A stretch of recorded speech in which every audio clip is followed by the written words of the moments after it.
In today's tutorial, let's do the Highline crochet scarf together, another super scarf by yarnspirations.com. Welcome back to the Crochet Crowd as well as yarnspirations.com. I'm your host Mikey. Today we're going to work on this beautiful Highline crochet scarf, and this is for men or women. It's got a nice design where it can be unisex in that manner. It's got some interesting things going on in this particular one, and today I'm going to show you how to decrease the size if you don't want a scarf that is massively long like this. This is 100 inches in the length, and if you don't want anything that big, this pattern is no big deal because you can simplify it. I've done a small little sample, and this is what you're looking at here, and it actually looks like it has a knitted braid going along the side here, and it is actually double-sided just like this, so it doesn't matter how it's turned, it's gonna look great either way. So let's just quickly review this pattern, and then I'm gonna show you how to do this stitch. So to quickly review this pattern, you can do this, and it is 202 chains to start, and then we begin the instructions from this point, and there is a color breakdown if you wish to match exactly what the models are wearing. There's no multiples in this one, so therefore you just have to just chain as long as you want it to. So continue to chain, put it around your neck, determine if it's gonna work for you, but if you want to match exactly what they have, the instructions are here. Here's how you do the tassels, just like this, the fringe. We also have a video on how to do fringe, and also where we have to stick our hook is also provided in this diagram here, and I'll show you that as well. So let's begin. For this one, it says that you need a total of, what's that? Yes, 8 balls of Bernat Softy Chunky. Now this is what it looks like here, and you're thinking, wow, that's a lot of yarn. Oh, it's 100 inches. It's a super scarf, so if you don't want anything that big, then obviously you can reduce the amount of balls that you're using. I don't know what it is gonna be if you do reduce, so if you leave me an email and say I want a 60-inch scarf, how many balls is that gonna be? I really don't know the answer to that. What I would do is just wing it and see where you go from there. So 10mm size and crochet hook today, and let's begin. So let's begin, and we're gonna do a slip knot, and it's 202 if you wish to match exactly what the models are wearing, but if you just wanna have some fun and you just wanna chain and put it around your neck and then determine if it's long enough, you can do that too.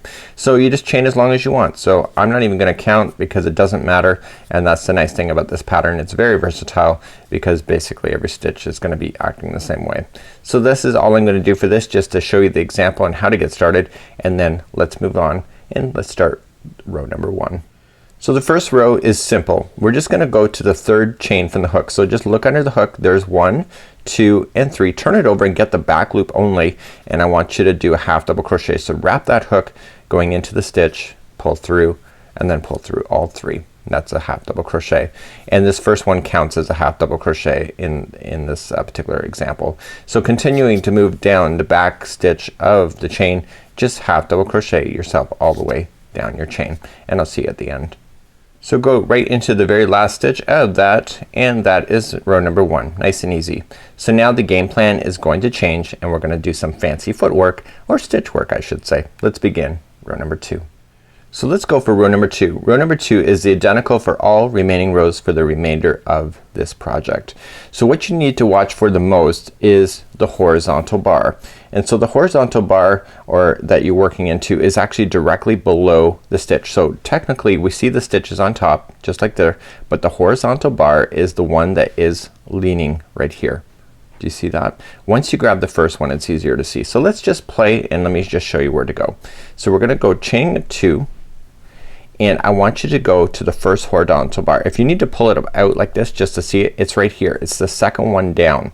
So there's the stitch, it's right here, and you're gonna half double crochet in the horizontal bar only. So just coming up from the bottom direction and pull through, and then pull through all 3. Once you do the first one, it becomes easier to see the rest. See, there's the next one right here. Okay, see how it's going horizontal?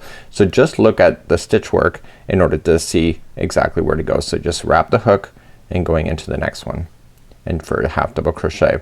Now this is not a unique stitch in the sense that you can do anything you wanted with this particular stitch. It's a lot of fun, and it's gonna create an effect on the other side of the project which you cannot see.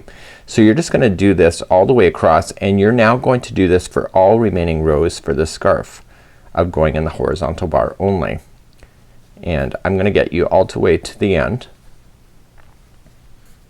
just like this, and I'm really keeping a count on everything, and I got one more left, and it's the final turning chain.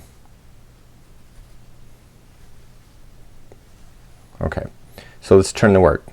Ta-da! There it is.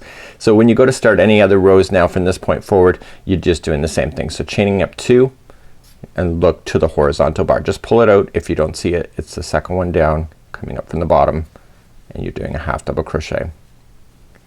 So the pattern, most of the writing is about changing the colors to make the scheme that the models are wearing, but the fact is that the stitch work is all identical to each other in every row. So it's the colors that kind of make it a lot of fun, and you can have a lot of fun with this stitch. It's, as you can see, it's really no bother for me to be able to find the stitches once you train your eyes to look for it, and then once you get beyond that, it gets a lot easier. So just make sure you don't forget that turning chain right at the end.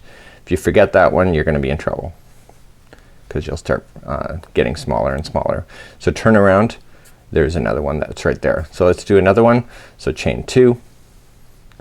Okay, look for the horizontal bar. Do you see it?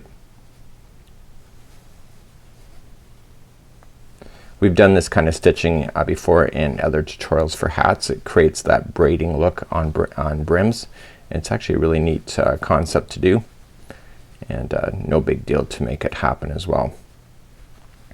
So this is how you would do this stitch. This is the Highline scarf by yarnspirations.com. This is a super scarf, but again, you can just change the dimensions if you wish in order to make it smaller, and there is no multiples, as I've already proven. So because the stitch is basically just one off. So you turn it around, and now you got 2 braids going on.